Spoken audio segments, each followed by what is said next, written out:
movies sometimes, whether fairly or unfairly, tend to get thrown into the premise box. They tend to deal with simple storylines: a killer on the loose, a ghost haunting a house, a monster in the woods. Simple premises that can be explained in an elevator pitch. Generally speaking, when you read the log line of a horror movie, you've got a pretty good idea, if not the direction of the story, at the very least the scope and scale of it. But every once in a while, I come across a movie that surprises me in a way by exhibiting the type of story that presents a simple box, but somehow is bigger when you look inside. And that is so refreshing. I mean, we see that in a lot of other genres of film, where something starts out as a simple idea, but like a loose thread, the more you struggle with it and tug on those fringes, the more it expands and open up. And that's kind of what this movie does. Is everything that it opens up amazing? No, there are a few things I didn't love. But those are minor compared to the amount of things that I did. Exhuma is a 2024 Korean movie about the excavation of a suspicious grave that opens up some dark consequences. Now, I want to get this out of the way right now. Going into this movie, I had seen a few clickbaity article titles of it being the scariest movie of the year, which I know I see all the time and I should know better. But I have to say, I wouldn't classify this as very scary. If you're looking for one of those terrifying Korean ghost story films, this really isn't it. There are some slightly scary moments, but the movie's not really very scary overall, if that's your thing. Although, as I've mentioned in the past, I don't really care about that too much. So that's not really a dig on the movie at all for me, but I did want to mention it in response to some of those articles. The movie itself centers on, well, actually a few people, but mainly focuses on a Korean woman named Warren, who is known to be a gifted shaman. Her and her partner, Bong-gil, are part of a group of shamans that perform different rituals and cleansing ceremonies for people. Now, although saying it that way seems like they're some kind of like Constantine or The Boys type of character, but I get the impression that in Korean culture, this sort of thing is far more normalized. Now, if I'm wrong, feel free to tell me in the comments. But anyway, Warren is flying to LA with her partner because a rich Korean couple just gave birth to a baby, and although the baby seems fine medically, he's not responding as he should be, and they suspect something more. So when Warren arrives, she quickly ascertains the baby is cursed by a familiar spirit. Now, familiar in the sense of a spirit within the family, not a spirit that she knows. She then explains that spirits of dead relatives can infect the living if they are in a state of great unrest. In this case, it's identified as the baby's great-grandfather. In other words, the rich dad who hired them's grandfather, who apparently passed away a few years ago. I think. I was a little fuzzy on exactly when the grandfather died, but I think it was recently. But anyway, realizing that she needs a specialist for this kind of work, she then heads back to Korea and approaches Mr. Kim and Co. These two are commonly hired by families to find prime burial spots for their relatives. Mr. Kim is what's called a geomancer, and he can divine the spots where it is spiritually more advantageous to be buried. And Ko is the funeral director that performs the services.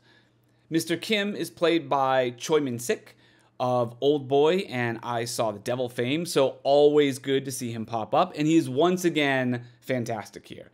When Warren explains the situation to them and the money that's involved, the four of them decide that they're going to team up and see if they can solve this problem together. They then travel to the location of the grandfather's burial spot, which is a lone, unmarked grave at the top of a deserted hillside. And Mr. Kim quickly realizes that everything about this is bad. The location, the story that they're told by the family, the unmarked grave, and the poisoning of the land around it, just everything is bad. They then decide to set up a complex series of ceremonies in order to rid the area of whatever it is that hangs over it so that they can get to the body and ultimately complete their task. Now, that's the setup, and I won't go too much into this because this is where, in a lesser movie, it would have gone for a much more straightforward story. Like, oh, they dig up the body, it's a malevolent spirit, it gets out, and they have to figure out a way to recapture it before it enacts its revenge. Start with a simple premise, and then stay with a simple A to B story. That's very typical. This movie, however, doesn't quite do that. Yes, it does some of those things, but what it actually does is open up a doorway to a more complicated story that unlocks a different, more arduous threat and sends them in another direction. Now, that type of storytelling I find captivating, and it becomes greater than just a resolution of its original premise. Suffice to say, the more they look into the situation around the gravesite, they find more and more things that disturb them and clue them in on what they're actually dealing with. Now, I gotta say, I really enjoyed this movie on a couple of levels. The story itself feels grounded and full, no matter how crazy it gets. There is a gravity felt by the characters in the actions that they take, and yet despite that, the movie doesn't feel weighed down by a constant barrage of creepy set pieces or sad music. Too many horror movies know that they're horror movies, if that makes any sense. Where they think that every frame needs to showcase how much of a horror movie that it is. This movie has actual scenes with characters interacting as though it's a drama, because, newsflash, whether horror movies like it or not, they are dramas. But sometimes it gets lost inside of the need to scare or just get a reaction from the audience. There are quiet scenes here with no ulterior motives where they're trying to set up an audience for a jump scare. They're just characters dealing with both internal and external struggles in a scene. And speaking of characters, the way the characters are portrayed here are really satisfying to me. These characters are interesting and rich. It's not just a collection of people or a family fighting against an evil. These are specialists with knowledge of the situation that each brings something to the table to try and resolve the problem at hand. Nothing feels wasted here. Now, that said, there were a couple minor things that I wanted to talk about that I didn't love, but I can't talk about those things without getting into some minor spoilers. So skip ahead if you don't want to hear this. Now, if you haven't seen the movie, but you also don't care about spoilers, then I'll just set this up a little bit and say, when they dig up the body of the grandfather and the spirit is let loose causing a problem, what they find out is that the cause of this spirit is because the body is buried on top of a much older burial. A burial that's been there for hundreds of years during the Japanese-Korean War in the 16th century. This other force is in the shape of a giant coffin buried vertically, and although they take many precautions, of course the thing inside escapes, which turns out to be a giant Japanese undead warrior garden. I just hate it when that happens. But anyway, it gets out, and of course it starts killing people, and this is the moment where I have to admit it switches to a kind of monster movie in a way that was a little bit of a letdown for me. It doesn't ruin anything, because it does recapture and recontextualize the goal for the main group, but I'd be lying if I didn't think that the balloon of tension that had been filling up for the first half of this movie didn't let some of the air out when the warriors showed up. It just took sort of this mystical force that could travel from Korea to LA in a second to kill someone, and then sort of made it this slow, tangible monster that is of this earth.